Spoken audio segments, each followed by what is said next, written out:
Union budget बस आने को है और हर किसी की निगाह है कि उसके पिटारे में, उसकी झोली में क्या क्या आता है।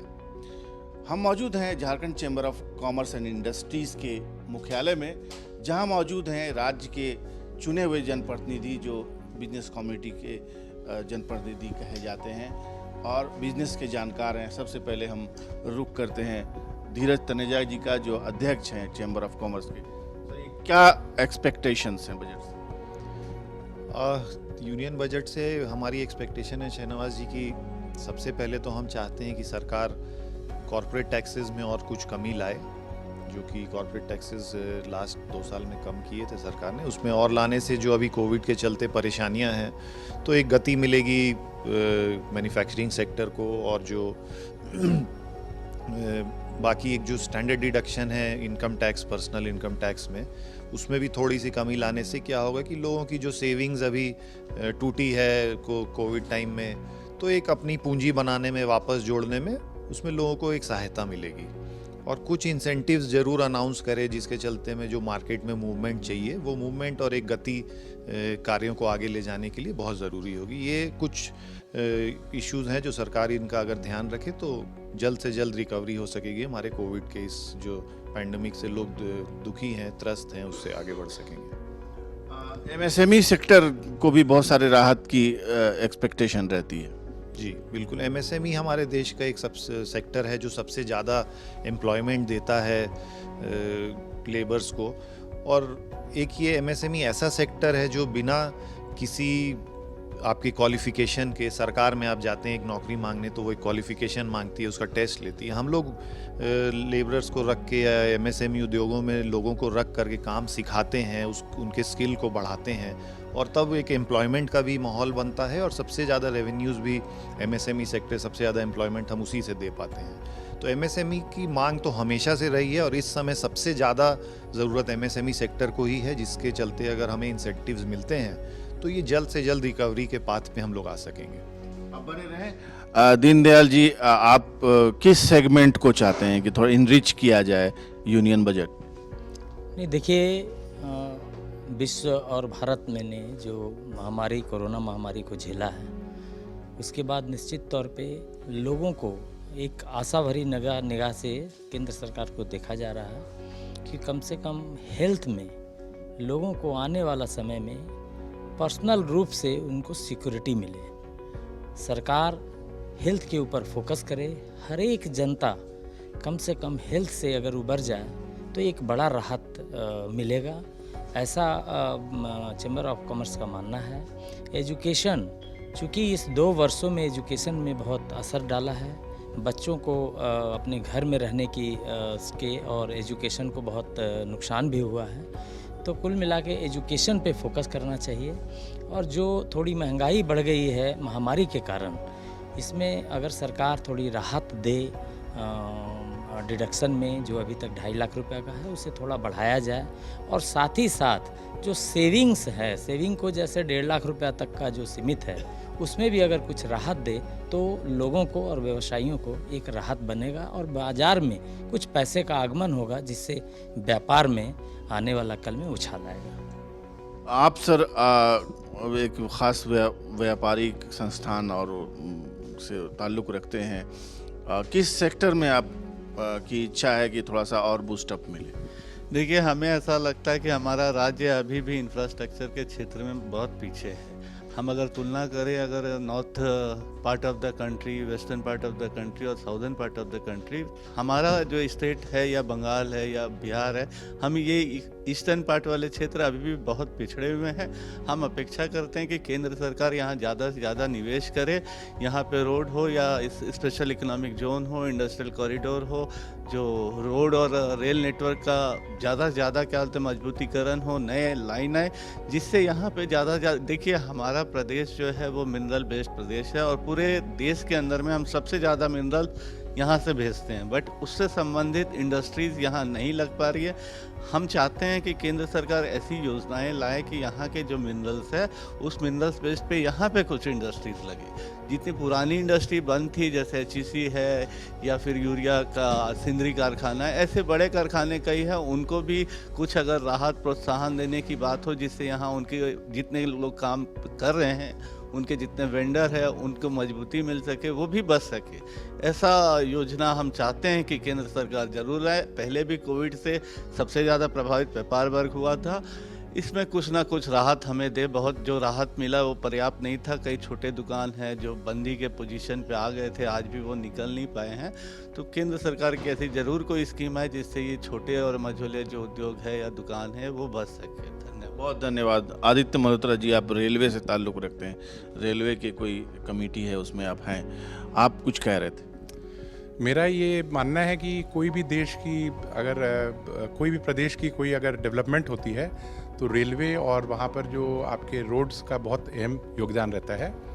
इसी क्रम में इस समय रेलवेज़ तो काफ़ी पूरे देश भर में काफ़ी वो जाल बिछा रहे हैं और मुझे लगता है झारखंड में भी विभिन्न प्रदेशों में अगर रेल का जो नई लाइंस लगे, नए स्टेशन जोड़े जाएं तो इससे काफ़ी बेहतर यहाँ किसानों को भी अपनी जो उपज है भेजने का मौका मिलेगा और यहाँ पर जो टूरिज़्म का सेक्टर में भी बहुत विशेष संभावनाएं हैं। इसके साथ ही साथ मेरी ये भी मांग रहेगी, क्योंकि ये मिनरल रिच स्टेट है, यहाँ पर एक ऑटोमोबाइल हब के रूप में झारखंड को देखा जाए। क्योंकि देखिए जो बेसिक जो होता है मटेरियल आयरन ओर हुआ वो हमारे यहाँ पर बहुत में है। इसी के अलावा हमारे मिनरल्स में देखिए थोरियम है, यूरेनियम है, मैंगनीज़ है, आयरन है, जिंक है, ये सारी चीज़ यहाँ पर अवेलेबल है और ये सारी चीज़ें यहाँ से दूसरे स्टेट्स में जाके वहाँ पर अलग अलग चीज़ों का निर्माण में इस्तेमाल होता है। क्यों नहीं हम लोग अपने झारखंड प्रदेश में यही सब मिनरल्स के साथ यहाँ और बहुत सारे उद्योगों का जाल बिछाएं, जिससे कि यहाँ की इकोनॉमी भी जो है बूस्टअप हो। दूसरा एक और मेरा मानना है कि जिस तरह जैसे हमारा जो प्रदेश है, जैसे ऑल्टरनेटिव सोर्स ऑफ एनर्जी के रूप में, जैसे हमारे पास कोल का भंडार है, इसके बाद हमारे विंड एनर्जी का पूरा स्कोप है यहाँ पर, सोलर एनर्जी, इसके अलावा हमारे पर जो न्यूक्लियर एनर्जी है क्योंकि यहाँ पर जादूगुड़ा माइंस में हमारी यूरेनियम भी है, तो न्यूक्लियर प्लांट की संभावना बहुत है झारखंड में। और हम लोग एक इस तरह से केवल काम नहीं करें झारखंड में कि एक हम लोग सेल्फ सफिशिएंट एनर्जी वाली स्टेट रहे, बल्कि हम लोग दूसरे प्रदेशों को यहाँ से हम लोग बिजली को बेचें, जिससे और उन स्टेट से हम लोग फिर बार्टर कर सकते हैं और सारी मांगे ले सकते हैं कि आपको हम लोग बिजली देंगे तो आप हम लोग को और ये सब करें। मेरा यूनियन बजट में मेरा दो प्रमुख इश्यूज़ है जिसके ऊपर मैं बताना चाहता हूँ शाहनवाज जी। पहला कि झारखंड जो है एक अनएक्सप्लोर्ड एरिया है so far as tourism is concern. यहाँ का फ्लोरा फोना बहुत ब्यूटीफुल है और मेरा केंद्र सरकार से या यूनियन बजट में केंद्र सरकार से यही मांग रहेगी कि झारखंड जो हमारा वर्जिन एरिया है so far as tourism is concern, यहाँ पे बजटरी एलोकेशंस सफिशिएंट मात्रा में होना चाहिए सो दैट कि झारखंड जो है एक टूरिज़्म हब के रूप में इसको यहाँ पे डेवलप किया जा सके। दूसरा mines and minerals based industries जो है यहाँ पे, चूँकि हम लोग के पास इतने माइंस हैं, मिनरल्स हैं, बट हम लोग सिर्फ एक एक्सपोर्टर के रूप में काम करते हैं। यहाँ पे प्रॉपर खनिज संपदा से संबंधित कोई भी उद्योग लग नहीं रहे हैं। तो मेरा केंद्र सरकार से और यही मांग रहेगा कि यूनियन बजट में कुछ ऐसे अच्छे बजटरी एलोकेशंस करें जिससे झारखंड में इन दो सेक्टर्स को ज़्यादा से ज़्यादा उभार मिल सके। मैं ये बोलना चाहूँगा कि जैसे कि पिछले 2 साल पहले सरकार ने कॉर्पोरेट टैक्स में काफ़ी कमी की, लेकिन जो पर्सनल इनकम टैक्स रेट्स है वो अभी भी हाई हैं। तो अगर आप जोड़ें तो 25% टैक्स कॉर्पोरेट टैक्स है और इंडिविजुअल जो आपका हाईएस्ट स्लैब है वो 41% है। तो इसको दोनों को रैशनलाइज किया जाए, इनकम टैक्स जो पर्सनल लेवल का उसको कम किया जाए, पहली चीज़। दूसरी चीज़ जो MSME है इस पर विशेष ध्यान दिया जाए और सरकार को जो पेन सेक्टर्स जो है जिसमें पेन आया ड्यू टू कोविड, खासकर school, colleges, educational institutions, entertainment जैसे पिक्चर हॉल्स हैं जितने भी सब बंद पड़े हैं 2 साल से, होटल्स, तो जो पेन सेक्टर्स उनके लिए पैकेज लाए, क्योंकि बहुत सारे हमें पता नहीं चल रहा है। अगर आप पता करें काफ़ी कंपनियां NPA हो गई हैं, बहुत को पेन है, काफ़ी बंद हो गई, तो पेन सेक्टर के लिए स्पेशली वो पैकेज लेके आएँ। या उनको कैसे रिवाइव किया जाए? यूनियन बजट के एक्सपेक्टेशंस के बारे में जो लोगों ने लगा रखी है, 1 फरवरी को बजट आ रहा है, शेयर मार्केट पर भी अब बजट का असर पड़ता है और बजट एलोकेशंस का असर पड़ता है। शेयर एनालिस्ट शशांक भारद्वाज जी हमारे साथ हैं। सर, ये कैसा होना चाहिए बजट शेयर मार्केट की दृष्टि से? देखिए, भारत में शेयर बाज़ार के विस्तार की परम आवश्यकता है। हम इसे ये भी कह सकते कि भारत को शेयर क्रांति चाहिए। अभी भी भारत में 4-5 करोड़ डीमैट अकाउंट हैं, देश की जनसंख्या के अनुपात में बहुत कम है। तो हम अगर शेयर बाज़ार को पर्याप्त प्रोत्साहन नहीं देंगे तो पूंजी का आगमन नहीं होगा, पूंजी बनेगी नहीं और उद्योगों का विस्तार नहीं होगा, क्योंकि सरकार या किसी भी वित्तीय संस्था या व्यवस्था की एक सीमा है। तो सरकार को शेयर बाज़ार को प्रोत्साहन देने के लिए उसको एक आकर्षक संपत्ति के प्रकार में परिभाषित करना चाहिए। जैसे अन्य किसी संपत्ति की तुलना में उस पर कम कर लगे, long term capital gain tax सरकार कम कर दे या हटा दे, ये एक क्रांतिकारी कदम होगा। ऐसे होने से लोगों की रुचि शेयर बाज़ार में बढ़ेगी और शेयर बाज़ार का विस्तार ही देश के आर्थिक विस्तार की या आर्थिक शक्ति की भूमिका रचेगा, उसकी नींव रखेगा। इसलिए शेयर बाज़ार के लिए सर्वाधिक प्रोत्साहन का बजट होना चाहिए। शेयर बाज़ार अब सिर्फ व्यक्ति विशेष का बाज़ार बन के नहीं रहे, हर भारतीय शेयर बाज़ार में जो संपत्ति का निर्माण हो रहा है उसका लाभ उठाए। सरकार को इस दिशा में सोच के एक बहुत ही शेयर बाज़ार के पक्ष का बजट बनाना चाहिए। अच्छा सर, ये 2 साल पैंडेमिक के शेयर बाज़ार को किस तरह से प्रभावित किया? देखिए, जब शुरू में कोविड आया तो लोगों को लगा सब कुछ बहुत ख़राब हो जाएगा, इसके कारण शेयर बाज़ार में बहुत बड़ी गिरावट आई। लेकिन उसके बाद जैसे जैसे लगा कि नहीं, सरकारें समर्थ हैं पूरे विश्व की इस आर्थिक आपदा से निपटने के लिए, तो फिर बाज़ार ने कई गुना की वृद्धि दी, व्यक्तिगत शेयरों में कई गुना मूल्य बढ़े। तो कोरोना अब ये मान लिया गया है कि ये रहेगा, इसी के बीच में रास्ता निकाल के कैसे आर्थिक वृद्धि सुनिश्चित की जाए, इसमें पूरे विश्व की सरकारें सोच रही है और भारत सरकार भी सोच रही है। तो आपने सुना कि शेयर बाज़ार को और विस्तार चाहिए, इसकी पहुंच में लोग होने चाहिए और भारत सरकार को चाहिए कि शेयर बाज़ार का जितना एक्सप्लोरेशन किया जाना चाहिए उतना नहीं हुआ है, इस बजट में इसका ख्याल रखा जाना चाहिए। तो समय है एक ब्रेक का। ब्रेक के बाद हम चलेंगे डिपार्टमेंटल स्टोर में, आम लोगों से बातचीत करेंगे।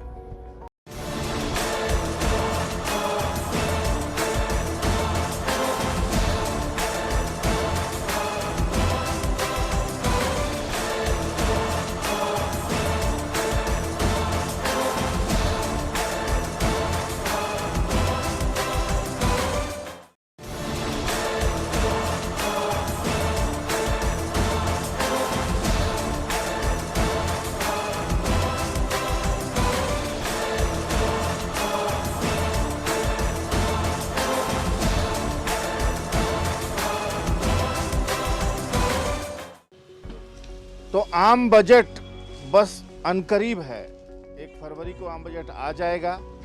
स्पेकुलेशंस हैं, बजट आ रहा है। सर, आप खरीदारी करने निकले हैं, क्या हाल चाल है महंगाई? सर, महंगाई तो काफ़ी चरम सीमा पे है, ऐसा महसूस होता है। अकाउंट और पॉकेट का साइज भी बढ़ना चाहिए। कैसे बढ़े, क्या मांग करेंगे? क्या मांग करेंगे सर? थोड़ा थोड़ा, जैसे कि बहुत सारा तेल वगैरह में काफ़ी महंगाई बढ़ गया है, वो सब में कुछ गवर्नमेंट ध्यान दे। लोगों के आम पहुंच से बाहर होते जा रहा है चीज़ें, तो इस तरीके से बजट तो पूरा ही डिस्टर्ब ही है हर घर का, हमें ऐसा लगता है। राहत चाहिए? एकदम चाहिए सर, एकदम चाहिए, महंगाई से थोड़ा बहुत। आपका क्या ख्याल है सर, क्या क्या खरीदा? वो सर जो बोला तो एक ही बात है, और दूसरा कोई बात नहीं है। मतलब महंगाई से सब परेशान? हाँ, महंगाई से परेशान नहीं है। और कितना राहत किस चीज़ में चाहिए? सबसे ज़्यादा महंगाई किस चीज़ में? सबसे महंगा आपका तेल में, सबसे जो महंगाई जो है ना, तेल में महंगाई है। पेट्रोल डीजल वगैरह? वो तो है ही है। सबसे खाने वाला जो चीज़ है ना, सबसे महंगाई जो है ना, तेल वाला महंगाई है। कोविड रीजन है क्या महंगाई? हाँ, कोविड रीजन है थोड़ा बहुत तो नहीं है। ठीक है, धन्यवाद। आप बताइए, महंगाई 2 साल पहले और इसमें कितना बढ़ी? आज की तारीख में डबल हो गया है तेल का दाम। जो सरसों तेल आज से 2 साल पहले, कोविड से पहले 100 रुपये तक में आता था, आज 200 रुपये में हो गया। महंगाई तो चरम सीमा पर है। दूसरा बर्डन बढ़ गया है, क्या बोलते हैं, पेट्रोल डीजल का दाम के कारण। पेट्रोल डीजल का दाम के कारण 2 साल से कंपेयर और आज के दाम में, पेट्रोल का सीज़न दाम में महंगाई है। अब ठीक है, कुछ कम हुआ है, लेकिन अभी और कम होना चाहिए।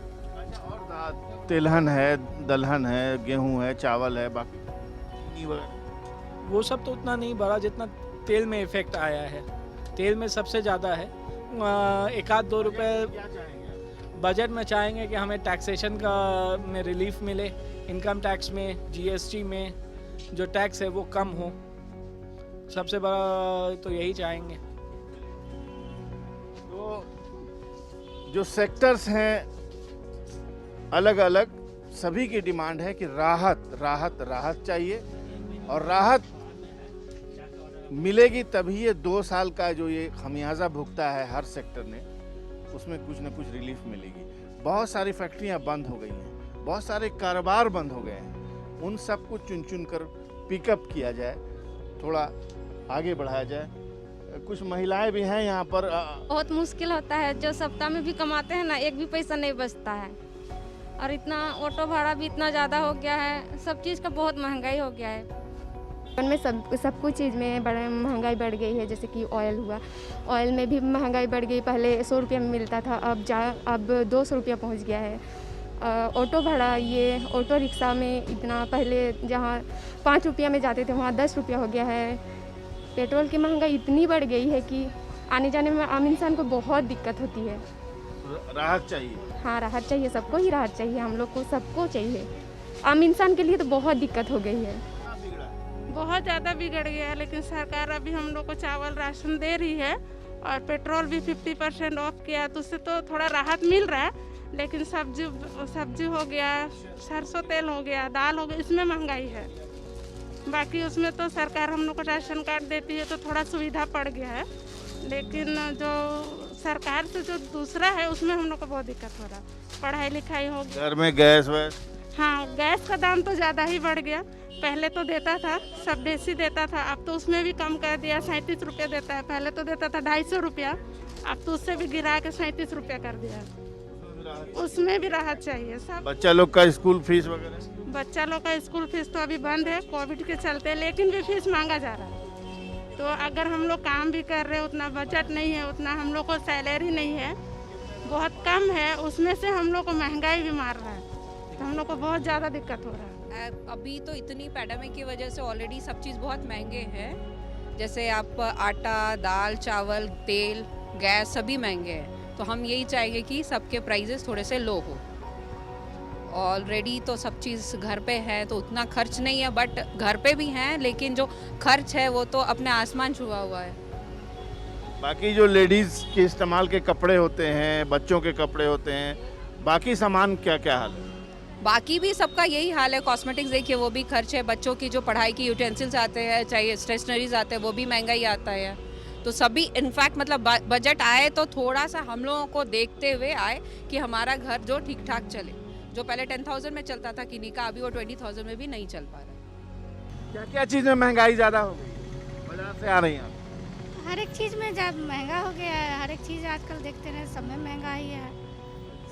जैसे मिसाल के तौर पर खाने का सामान, जैसे खाने का सामान में तेल हुआ, कपड़ा हुआ, गैस हुआ, ये सब चीज़ एक्चुअली महंगाई है। क्या क्या चीज़ चाहते हैं कि थोड़ा सस्ता हो जाए? अब ये बात तो सब जनता मिलके ना बताएंगे कि क्या। बजट आ रहा है ना, बजट में सस्ता महंगा किया जाता है। तेल में महंगाई कम हो, गैस में महंगाई कम हो, थोड़ा और सब इसी तरह बहुत सारे चीज़ हैं जो बहुत सारे, जैसे पेट्रोल हुए। बच्चों के सामान में क्या चीज़ महंगा है? बच्चों का टॉयज बहुत महंगा हो गए हैं, दिलाना पड़ता होगा। दिलाना पड़ता होगा।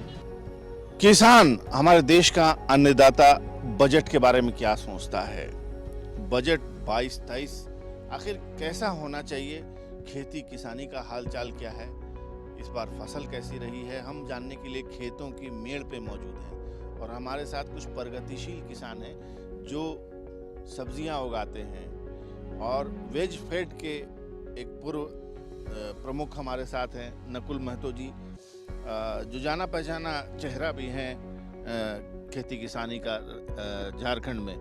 बजट आ रहा है, बजट आने से आप लोगों को क्या आशाएं और उम्मीद? मैं नकुल महतो, ग्राम पिठोरिया, जिला रांची का रहने वाला हूं और मैं एक सब्जी उत्पादक किसान हूं। नकदी फसल तो अभी जो बजट पास होने वाला है वो सही मायने में किसानों के लिए होना चाहिए और किसानों खेत तक, किसानों तक पहुंचना चाहिए। क्योंकि बजट पास होता है बहुत ज़्यादा किसानों के नाम पर, लेकिन किसान तक वो पहुंच नहीं पाता है।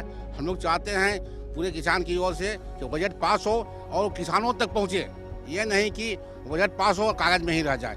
सब्सिडी मिलती है बहुत सारी चीज़ों को खरीदने के लिए, और खाद है, बीज है, ये सब सारे सिस्टम में कहाँ कमी देखिए, हमारे यहाँ कृषक मित्र से लेके कृषि सचिव से कृषि मंत्री तक हैं, लेकिन तार इतना सुंदर बंधा हुआ है, लेकिन हम किसानों तक पहुँचते पहुँचते वो गायब हो जाता है। वो सही माने में जो है कि वो हमारे कृषि मंत्री हो या कृषि सचिव हो, वो गांव में जाते हैं देखने के लिए कि हमारा बजट जो पास हुआ है वो किसानों तक पहुंच रहा है कि नहीं, ये पूछने वाला कोई नहीं है। एमएसपी को लेकर के इतना बड़ा किसान आंदोलन चला देश में और उसके बाद उसको वापस भी लिया गया है। एमएसपी यानी फसल का उचित जो मूल्य है वो आप लोग को मिल पाता है? क्या सिस्टम क्या है यहाँ हम लोग का फसल का जो मूल्य है वो सही मायने में कहिए तो नहीं मिल पाता है, इसलिए कि हम लोग का यहाँ एक सबसे बड़ा प्लस पॉइंट है कि हम लोग का यहाँ सुबह में मॉर्निंग में डेली का बाज़ार है, लेकिन यहाँ पर हम लोग सब्जी जितना भी उत्पादन करके ले जाते हैं बाज़ार तक, वो सारे सब्जी को हम लोग को औने पौने दामों में बेचने के लिए बेहोश हो जाते हैं। यानी माइनस पॉइंट? हाँ, ये माइनस पॉइंट हुआ, जो कि अभी यहीं से जो सब्जी हम लोग को यहाँ 10 रुपये किलो बेच रहे हैं, वही सब्जी अभी रांची में 20 रुपये किलो बिक रहा है। 20 रुपये तो कोई सब्जी है ही नहीं, 40 रुपये, 60 रुपये, 40 रुपये 60। आप लोग कैसे? गोभी यहाँ हम लोग का किलो में नहीं बल्कि यहाँ पीस में बिकता है। सैकड़ा का हिसाब यहाँ जिस तरह का साइज का रहता है गोभी उस तरह का बिकता है, यानी आपको उचित मूल्य नहीं मिलता है। चलिए आप बताइए, क्या नाम है आपका? उमेश महतो जी, आप बताइए कि किसान को क्या राहत मिले जिससे कि किसान जो है बजट से खुश हो जाए? किसान को राहत यही होना चाहिए कि किसान को सब कुछ मिलना चाहिए। आपका जो सुविधा सरकार घोषणा करती है उसको किसान तक पहुंचना चाहिए और उसको सुविधा मिलना चाहिए। फिर खरीद बिक्री का सब्जी का उसको व्यवस्था कर देना चाहिए, है ना, क्योंकि यहाँ सही रेट हम लोग को मिलता है। मंडी का? हाँ, मंडी का हम लोग यहाँ सही रेट मिलता नहीं है। ये सबको व्यवस्था अगर सरकार कर दे तो अच्छी बात है। अच्छा, एक बहुत महत्वपूर्ण चीज़ है कोल्ड स्टोरेज या सब्जी का स्टोरेज का बात बहुत दिन से चल रहा है कि कहीं कुछ होता तो आप लोग रख लेते कुछ दिन। कहाँ, यहाँ तो कोल्ड स्टोर का कोई सुविधा है नहीं। अगर कोल्ड स्टोर का सुविधा हो जाए तो किसानों को बहुत बड़ा राहत मिल जाएगा। और क्या चाहते हैं बजट से? बजट में तो हम लोग चाहते हैं भाई कि किसानों को ज़्यादा से ज़्यादा प्रॉफिट मिले। सरकार है तो इतना सारा बजट में तो घोषणा किसानों के लिए ही होती है, 40,000 50,000 करोड़। आप लोग को क्या मिलता ही नहीं है। किसान तो जानता भी नहीं है, बहुत से किसान ऐसे हैं जो जानता भी नहीं है, मालूम भी नहीं है। आप इधर आ जाइए 2 मिनट के लिए। आइए चाचा, कह रहे फसल बीमा एक प्रधानमंत्री का बहुत ही महत्वाकांक्षी योजना था, उसमें बजट भी पिछले बार भी उसमें पैसा दिया गया। फसल बीमा का क्या पोजीशन, आप लोग बीमा कराते हैं? बीमा पहला बात है कि होता भी है ना तो पैसा मिलता नहीं है ना। एक मरतबे जो पत्थर बारिश हुई थी उस समय 1 डिसमिल जमीन में 10 रुपया करके मुआवजा मिली थी हम लोग का। 10 रुपया लागत की बात है, करीब हो गया 10 साल के आसपास, 2007 स्थायित्व हुए तो फिर कराए नहीं। फिर 10 रुपया मुआवजा लेके क्या करेंगे पर डिसमिल में? हम लोग जितना मुआवजा मिलेगा उससे बेसी तो हमारा लागत हो जाएगा उसको देने के लिए। तो हम लोग क्या है, अभी किसान जो है भारत सरकार का जो चला है 2000 रुपया मतलब देने का, अभी तक हम लोग का 1 मरतबा मिला है, उसके बाद से अभी तक कभी मिलता नहीं है। मेरे अकाउंट में तो आता नहीं है। 1 मरतबा मिला, उसके बाद वो गायब हो गया। यानी नहीं, पैसे चलते हैं, आप इधर बढ़ जाइए और आप इधर आ जाइए। पैसे किसानों के नाम पर तो बहुत बड़ी बड़ी राशि बजट में घोषित की जाती है, लेकिन किसानों तक वो चीज़ें पहुंच नहीं पाती हैं। मजदूर क्यों नहीं उपलब्ध हैं कि उनको 20 केजी 10 केजी मुफ्त का अनाज मिल रहा है, तो भाई क्यों कोई भी व्यक्ति मजदूरी करने निकलेगा। तो ये एक समस्या है कि देहातों में खेती किसानी इससे बुरी तरह प्रभावित हो रही है, और बजट में इन्हीं सब बातों का समावेश होना चाहिए। और सबसे बड़ी बात कि बजट की राशि किसानों तक पहुंच रही है कि नहीं पहुंच रही है, मेरे ख्याल से बहुत कम पहुंच रही है। कैमरामैन अभय के साथ मैं शहनवाज अख्तर, न्यूज़ 11 भारत, रांची।